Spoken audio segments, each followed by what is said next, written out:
పంచాయతీలో గల Uma educational and technical society కాకినాడలో సంస్థ కార్యాలయం నందు కృత్రిమ పరికరాలు పంపిణీ చేశారు. ఈ కార్యక్రమానికి ముఖ్య అతిథిగా పంతం వెంకటేశ్వరరావు నానాజీ విచ్చేసి కార్యక్రమాన్ని ప్రారంభించారు. ఈ సందర్భంగా వారు మాట్లాడుతూ ముందుగా విభిన్న ప్రతిభావంతుల అవసరాల గురించి ప్రస్తావిస్తూ Uma educational and technical society Kakinada వారు జిల్లా దివ్యాంగుల పునరావాస కేంద్రం ద్వారా దివ్యాంగులకు ఎన్నో పునరావాస కార్యక్రమాలు నిర్వహిస్తున్నారని తెలియజేశారు.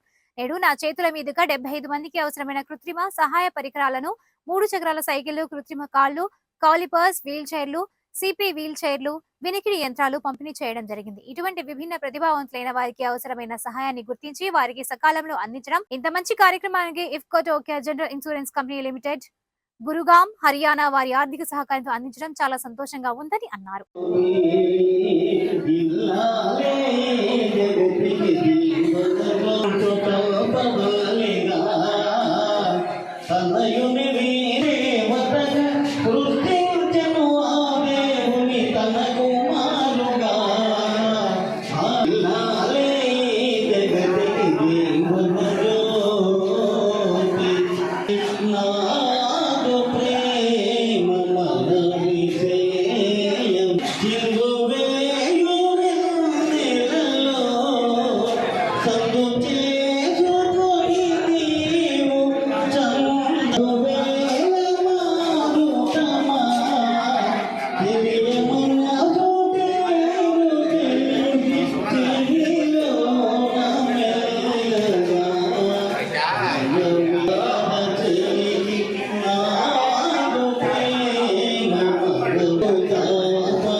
దయచేసి మన వాళ్ళు కొంచెం పోయి చేసేయండి, కలగండి చేసేయండి.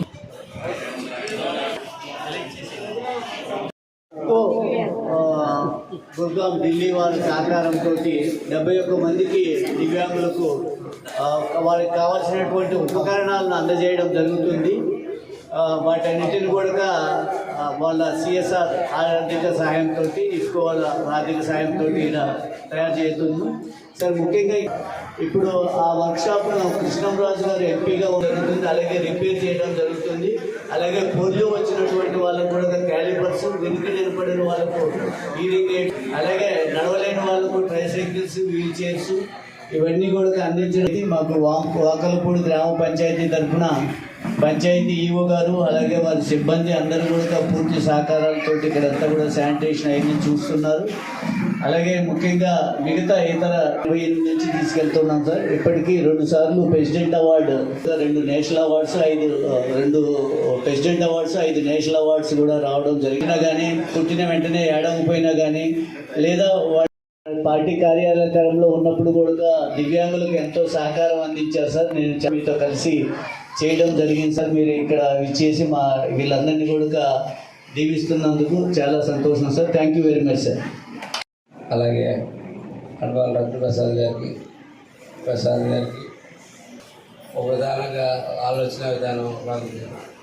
ఇప్పుడు ఆలోచన విధానం ఒక కంపెనీస్ అయితే తెలియదు, ఒక్కొక్క పెద్దలైతే తెలియదు, రెడీగా చూడండి. ఈయన ఎప్పుడో కృష్ణరాజు గారు ఎంపీగా ఉన్నప్పుడు చేసిన తర్వాత ప్రభుత్వాలు ఎంతవరకు వీళ్ళకి సహకరించేది నాకు తెలియదు. ఈ కేంద్రాన్ని ఇంకా నడుపుకుంటూ వస్తూ ఉన్నాడంటే ఆయన ఆలోచన విధానం పెద్ద ఎత్తున